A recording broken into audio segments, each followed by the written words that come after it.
दोस्तों, mutual divorce यानी कि आपसी सहमति तलाक के बारे में तो लगभग सभी को पता है कि ये बहुत ही आसान तरीका होता है पति पत्नी के अलग होने का। अगर पति पत्नी दोनों राजी है तो आपसी सहमति से वो तलाक लेके अलग हो सकते हैं। इसमें ऐसी कोई भी दिक्कत वाली बात नहीं होती है और इसमें किसी को कोई भी आपत्ति नहीं होती है। कोर्ट भी इसमें इंटरफेयर नहीं करता है और कोई भी इसमें इंटरफेयर नहीं करता है। जब पति पत्नी राजी तो क्या करेगा काजी, यानी कि ये हाल इसमें होता है। अब यहाँ पे मेन दिक्कत कौन से तलाक में आती है, वो आती है कंटेस्टेड डाइवोर्स यानी कि एक तरफा तलाक के अंदर, क्योंकि इसमें एक लाइफ पार्टनर के द्वारा डाइवोर्स लेना होता है और दूसरे के द्वारा डाइवोर्स नहीं देना होता है।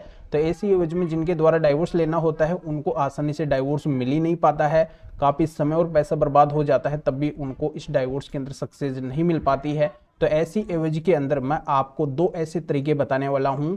अगर आपको कंटेस्टेड डाइवोर्स लेना है तो वो आपको आसानी से तो मिलेगा नहीं। इसके बजाय अगर आप ये दो तरीके अपनाते हैं तो बड़ी आसानी से आप अपने पति पत्नी से अलग हो सकते हैं और आपको बहुत ही आसानी से ये दो तरीकों के माध्यम से अलग होने का रास्ता मिल जाएगा। तो ये दो तरीके कौन से हैं, इन्हीं की जानकारी मैं इस वीडियो के अंदर आपको बताने वाला हूँ। वीडियो बहुत ही महत्वपूर्ण है, आपके फायदे का है, इसलिए आपको करना क्या है, वीडियो को बिल्कुल अंत तक देखना है, तभी पूरी जानकारी समझ में आएगी। और ये आपका अपना चैनल है, इसको अगर आप अभी तक सब्सक्राइब नहीं करे हैं तो पहले इसको सब्सक्राइब भी कर दीजिए और साथ में बेल आइकन को भी दबा दीजिए। तो चलिए शुरू करते हैं। तो वेलकम दोस्तों, मैं हूं आपको अपने एडवोकेट जितेंद्र।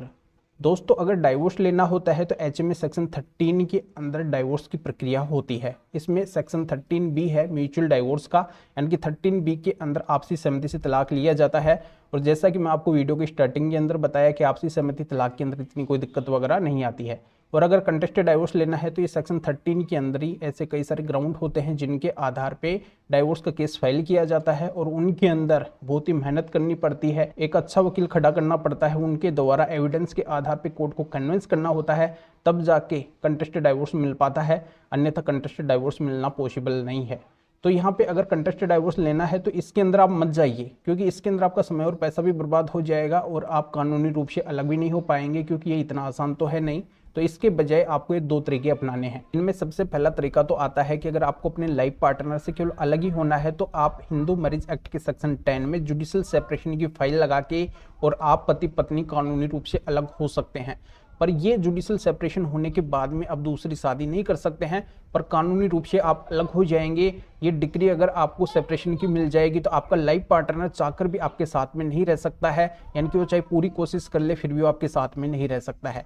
तो अगर आपको केवल अलग ही रहना है तो आप हिंदू मैरिज एक्ट के सेक्शन 10 में जुडिशियल सेपरेशन की फाइल लगा के कोर्ट के अंदर बता सकते हैं कि इस वजह से अब आपके लाइफ पार्टनर के साथ में आपका रहना पॉसिबल नहीं है। अगर आपके पास में एविडेंस भी मजबूत नहीं है, वकील भी अगर आपके अच्छे नहीं है, यानी कि उनको भी अगर इतनी नॉलेज नहीं है, तब भी अगर आप बेसिक तरीके से कोर्ट को समझा देते हैं, थोड़े से अगर एविडेंस वहाँ पे दे देते हैं कि इस वजह से आपके लाइफ पार्टनर के साथ में आपका रहना पॉसिबल नहीं है, तब भी आपका जुडिशियल सेपरेशन कोर्ट कर देगी, जुडिशियल सेपरेशन की डिग्री आपको दे देगी। तो इस तरीके से आप पति पत्नी अलग हो सकते हैं। अब दूसरा तरीका आता है कि आप अपनी शादी को सुनने भी करवा सकते हैं, यानी कि आपको डाइवोर्स लेने की जरूरत नहीं है। हिंदू मैरिज एक्ट के सेक्शन 11 और 12 के अंदर प्रावधान किया गया है कि आप अपनी मैरिज को नल एंड वॉइड यानी कि सुनने करवा सकते हैं अनलमेंट ऑफ मैरिज की पिटीशन डाल के। यानी कि अगर आपकी शादी के ऐसे ग्राउंड है, जैसे आपकी शादी जबरदस्ती पूर्वक की गई है, फोर्सफुली की गई है, धोखे से की गई है, कुछ बातें आपसे छिपाई गई है, और भी इसमें कई सारे ग्राउंड होते हैं। आप पूरी लिस्ट देखेंगे तो आपको अच्छे से पता चल जाएगा। मैं पूरी लिस्ट तो यहाँ पे बता नहीं सकता क्योंकि वीडियो बहुत ज़्यादा लंबा हो जाएगा।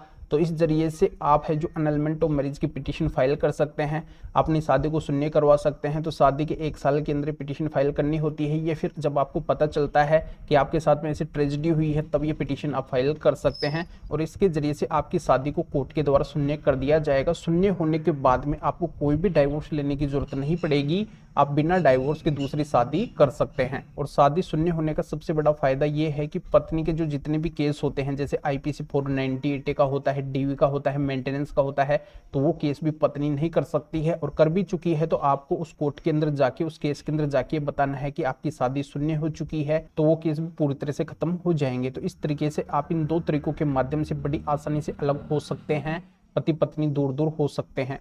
तो दोस्तों जितना हो सके आप कंटेस्टेड डाइवोर्स यानी कि एक तरफा तलाक के बजाय इन दो रास्तों को अपनाइए। आप पति पत्नी बड़ी आसानी से अलग हो सकेंगे। तो इस मैटर में या फिर और किसी भी मैटर में अगर आपको अधिक जानकारी चाहिए, आपके अगर किसी भी तरीके की कोई भी कानूनी समस्या है, आपको लीगल एडवाइस यानी कि कानूनी सलाह चाहिए, तो स्क्रीन के ऊपर मेरे व्हाट्सअप नंबर शो हो रहे हैं। इस व्हाट्सअप नंबर के ऊपर व्हाट्सअप मैसेज करके अपॉइंटमेंट बुक करवा के डायरेक्टली मेरे से कॉल के ऊपर बात कर सकते हैं। अपनी किसी भी तरीके की कोई भी कानूनी समस्या है तो उसका समाधान मेरे से जान सकते हैं।